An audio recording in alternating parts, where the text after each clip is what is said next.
시간 하나님께서 우리에게 주시는 말씀은 이사야서 52장의 말씀입니다.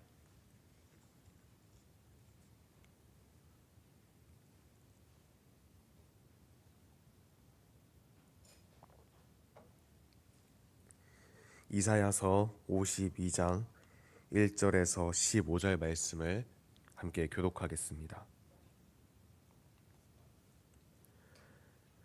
시온이여 깰지어다 깰지어다 내 힘을 낼지어다 거룩한 성 예루살렘이여 내 아름다운 옷을 입을지어다 이제부터 할례 받지 아니한 자와 부정한 자가 다시는 내게로 들어옴이 없을 것임이라.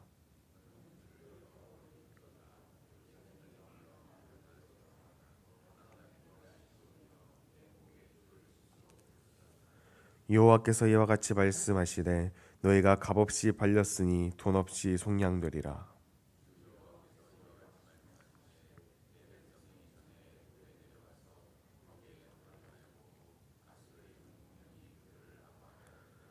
그러므로 이제 여호와께서 말씀하시되 내 백성이 까닭없이 잡혀갔으니 내가 여기서 어떻게 하랴. 여호와께서 말씀하시되 그들을 관할하는 자들이 떠들며 내 이름을 항상 종일토록 더럽히도다.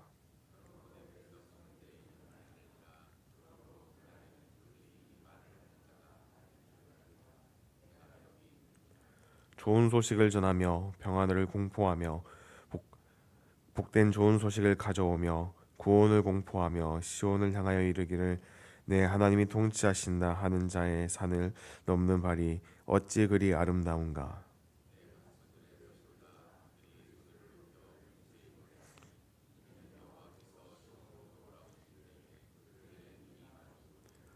너 예루살렘의 황폐한 곳들아 기쁜 소리를 내어 함께 노래할지어다. 이는 여호와께서 그의 백성을 위로하셨고 예루살렘을 구속하셨습니다.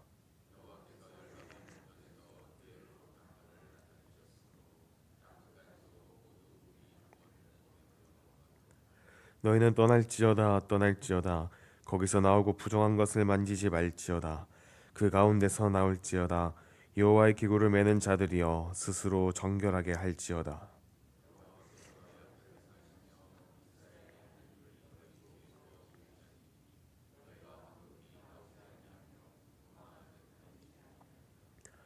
보라 내 종이 형통하리니 받들어 높이 들려서 지극히 존귀하게 되리라.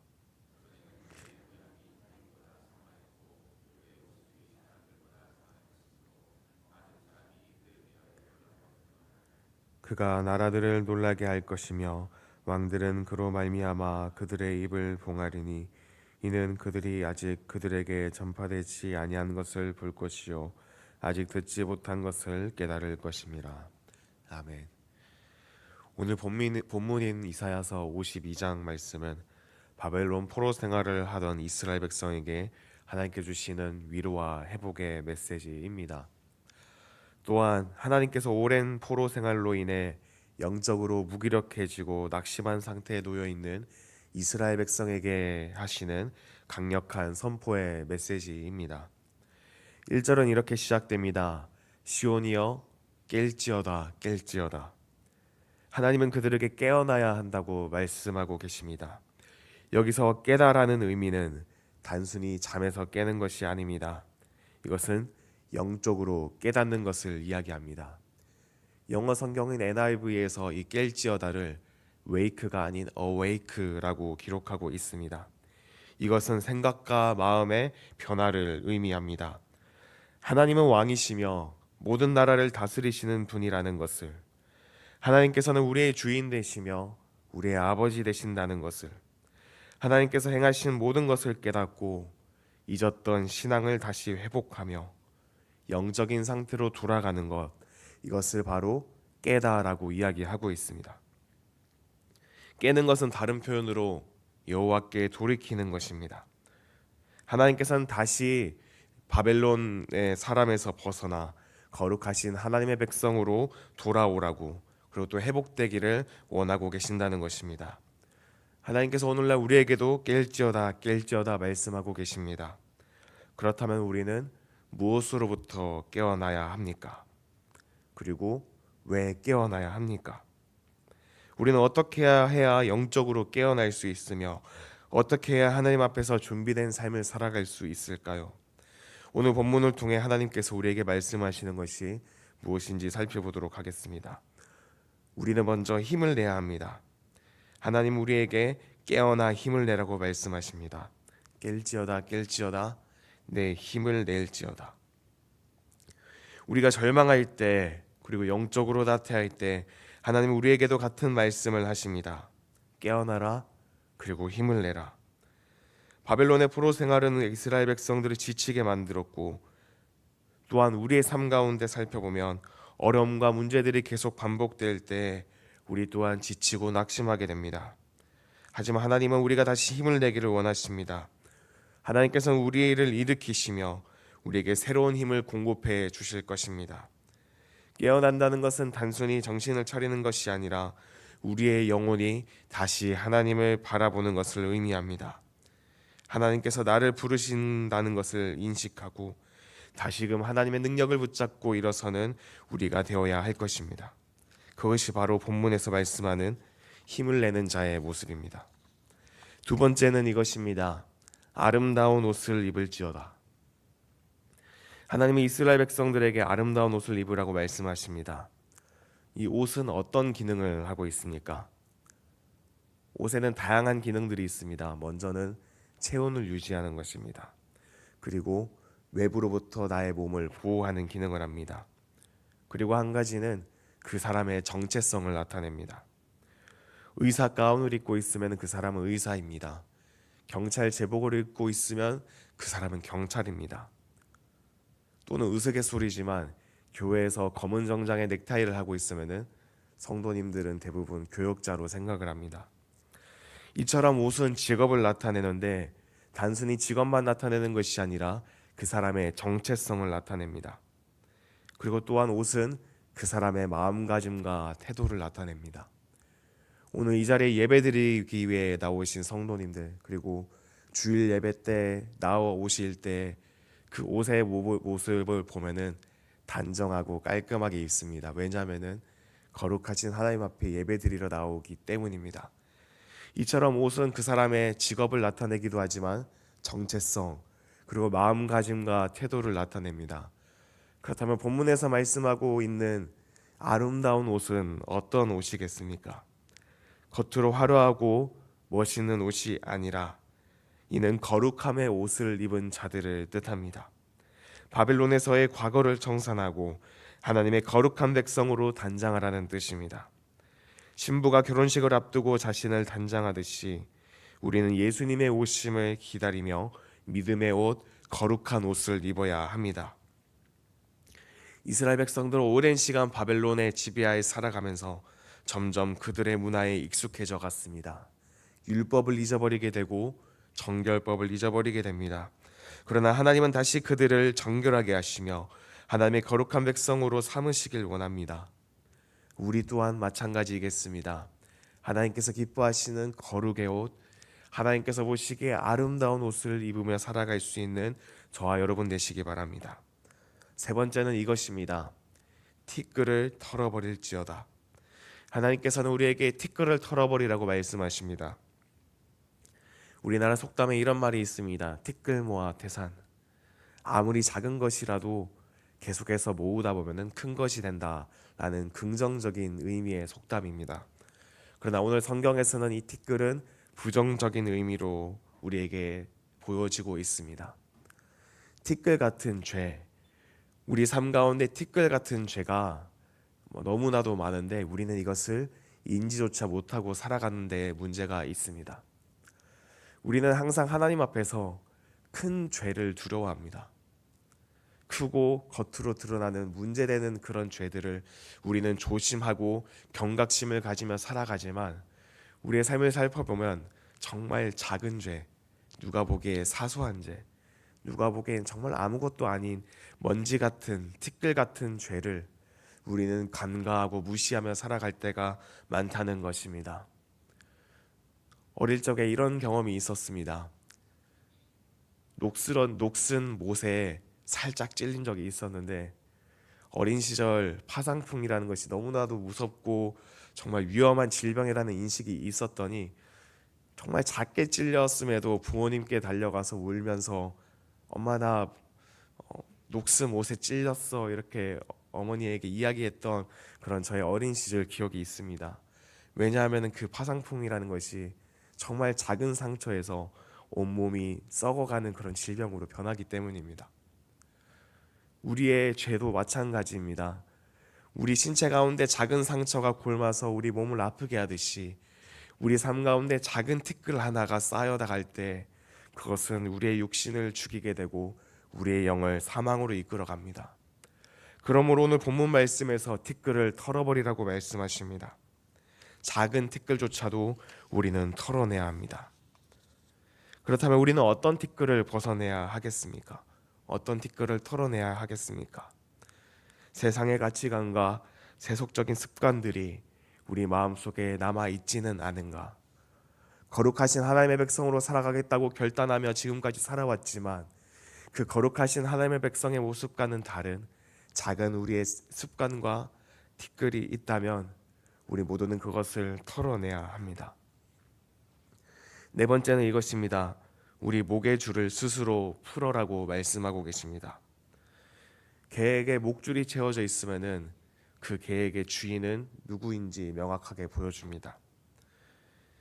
개에게 목줄이 채워져 있다면 그 주인이 이끄는 대로 끌려갈 수밖에 없습니다. 이것은 주인과 종의 관계입니다. 바벨론의 지배를 받고 있었던 이스라엘 백성들은 목줄에 매여 있었습니다. 그 목줄의 주인은 바로 바벨론입니다. 그러나 이것은 오늘날 우리에게 바벨론 제국만을 의미하진 않습니다. 세상의 죄를 말합니다. 사탄을 말합니다. 하나님께서 우리에게 이 사탄의 집에 이 목줄을 벗어버리라고 말하고 계십니다. 죄의 종으로 살아갈 것인지 아니면 복음으로서 자유인으로서 하나님의 백성으로 살아갈 것인지를 우리에게 요구하고 있습니다. 하나님께서 우리에게 값없이 그 은혜를 허락하여 주셨지만 그 하나님을 믿음으로 고백하는 것은 바로 우리의 몫입니다. 우리는 과감히 죄의 사슬을 끊고 그 목줄을 끊어내야 합니다. 그럴 때 하나님께서 이끄시는 삶을 살아갈 수 있다는 것입니다. 그럴 때 비로소 우리는 하나님 안에서 자유로운 모습으로 살아갈 수 있게 된다는 것입니다. 두려워하지 마시기 바랍니다. 하나님께서 우리를 도우시고 하나님께서 우리를 이끄실 것입니다. 그리고 하나님께서 우리를 그것을 벗어버릴 수 있는 믿음의 힘과 담대함을 허락하여 주실 것입니다. 그리고 11절에 이렇게 이야기하고 있습니다. 이스라엘 백성에게 떠날지어다 라고 말하고 있습니다.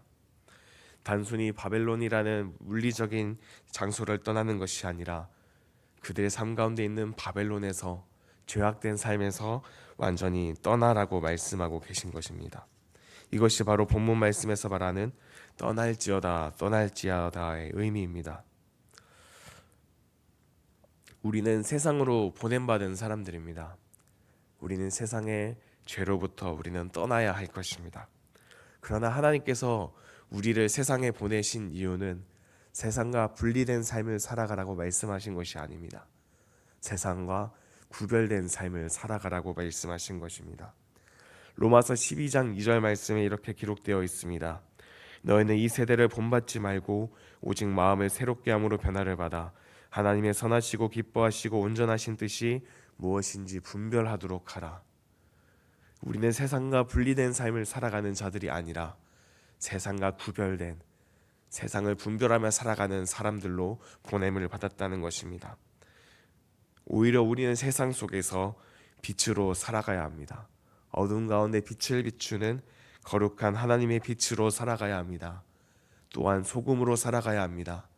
맛있는 소금이 아니라 그 짠맛을 내서 세상을 더욱더 아름답고 윤택하게 만드는 우리는 세상의 소금으로 살아가야 합니다. 이것이 하나님께서 우리에게 원하시고 또 우리에게 말씀하시는 우리 하나님의 백성의 삶의 모습이라는 것입니다. 깰지어다 우리는 깨어나야 합니다. 힘을 내고 아름다운 옷을 입으며 그리고 티끌을 털어내버리며 죄악된 그 목줄을 벗어버리며 바벨론에서 완전히 떠나야 합니다. 하나님께서 우리를 다시 회복해 하실 것입니다. 그 하나님의 약속을 붙잡고 믿음으로 나아가시는 저와 여러분 되시기 바랍니다.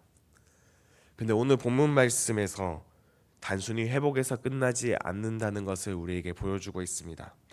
하나님께서는 이스라엘 백성을 회복시키신 것은 그들이 회복된 삶에서 끝나는 것이 아니라 복음의 파수꾼이 되기를 원하셨다는 것입니다. 7절 말씀에 이렇게 기록되어 있습니다. 좋은 소식을 전하며 평화를 공포하며 복된 좋은 소식을 가져오며 구원을 공포하며 시온을 향하여 이르기를 내 하나님이 통치하신다 하는 자의 산을 넘는 발이 어찌 그리 아름다운가. 여기서 하나님께서는 파수꾼의 삶에 대해서 말씀하고 계십니다. 파수꾼은 어떤 사람입니까? 성벽 위에 서서 멀리 바라보며 위험을 알리기도 하며 때론 기쁨의 좋은 소식을 전하는 자가 바로 파수꾼입니다. 하나님께서는 우리 모두를 파수꾼으로 세워주셨습니다. 그러면 우리는 무엇을 해야겠습니까? 7절의 말씀처럼 우리는 좋은 소식을 전해야 합니다.